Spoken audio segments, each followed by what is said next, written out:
As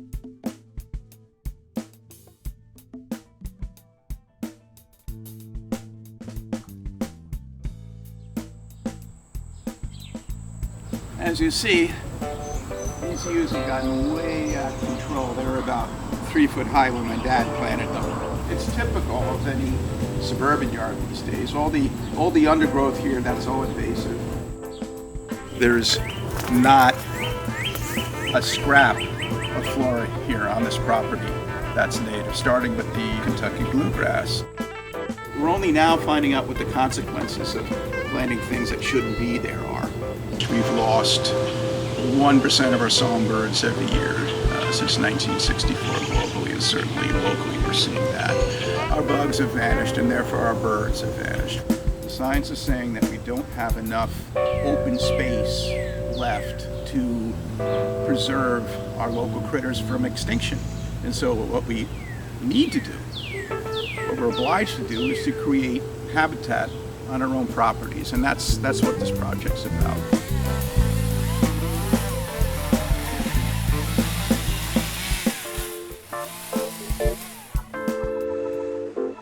The project is to strip the entire property of non-native plants.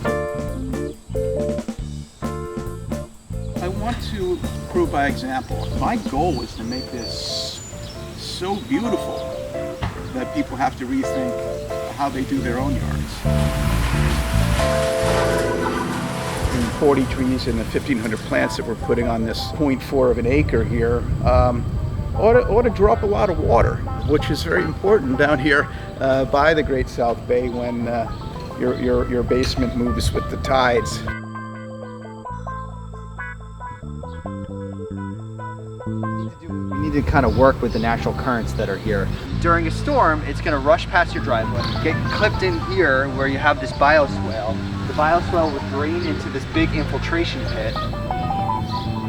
So we'll just keep going along here, giving a little bit of room from the side so we can put plantings in front of the trench. This natural low area.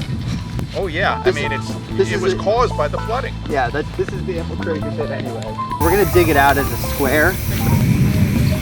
We'll figure out soon enough what can survive in there. We're also going to we're going to trench from your leader on the corner over here, your downspout, and have perforated pipe in the ground. So it'll slowly trickle into the ground as we go, and then there'll be an outspout here into the infiltration pit. The day we put the stormwater infrastructure in, it'll be pretty darn effective, but that's the day it's at its most weak. As the plants continue to mature, the root systems become more and more dense and fibrous. Given how robust the plantings that we're going to have in here, I imagine most of the stormwater will just disappear into your lawn.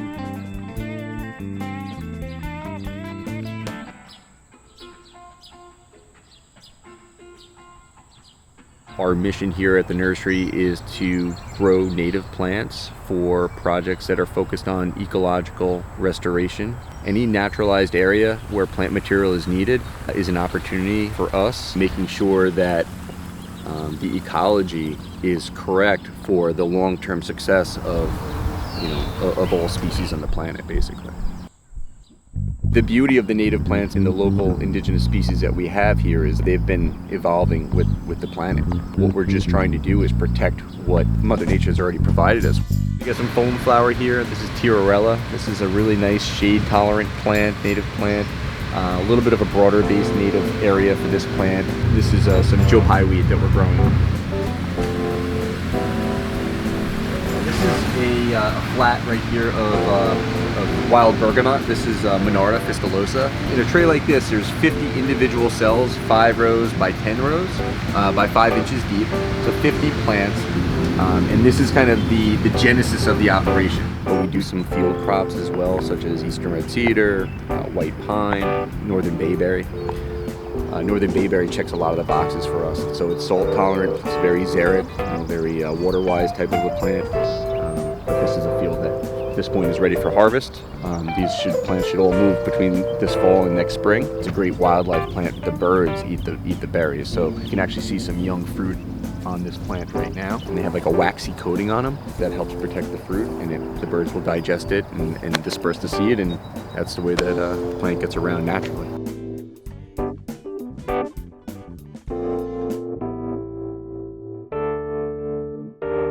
Today we're unloading the plants. Honestly, it's a little bit like Christmas morning to me every time. These are red maples. Beautiful, beautiful, beautiful trees. Drought tolerant, stormwater superpower. It's so fun. I love to look at what it's going to be. My wife, Kristen, is the one who is really good with the design. Where are the purple lustrous? We didn't get them because Matt suggested against it. It's really Scented Fern, Goldenrod. What, baby? That is yours. You're going to help us out. We want some amount of privacy screening, and the bayberries are really nice because they get tall and really bushy. I want to create almost like a very opened U shape. I also want the shape of it to sort of have a little bit of an arch so there's a natural seating area that fans out so it gets more incorporated into the feel of the rest of the yard. Just check me on the actual spacing of them apart. Yeah, they're fine. Okay. They'll kind of grow into like a hedge almost. Yeah, I want them to grow together.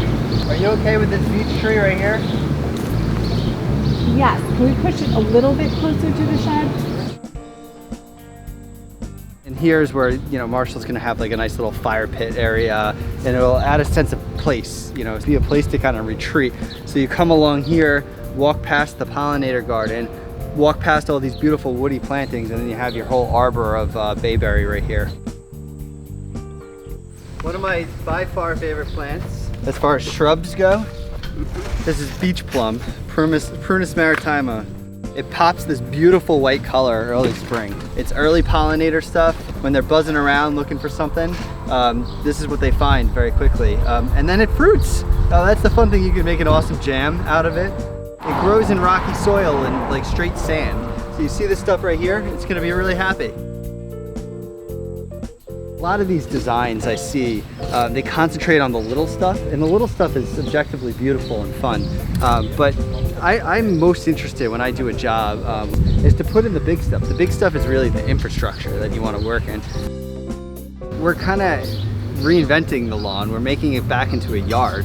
Goodness, this is going to be popping with life. There's going to be a natural buffer here of plants and trees, and it's just going to absolutely look gorgeous.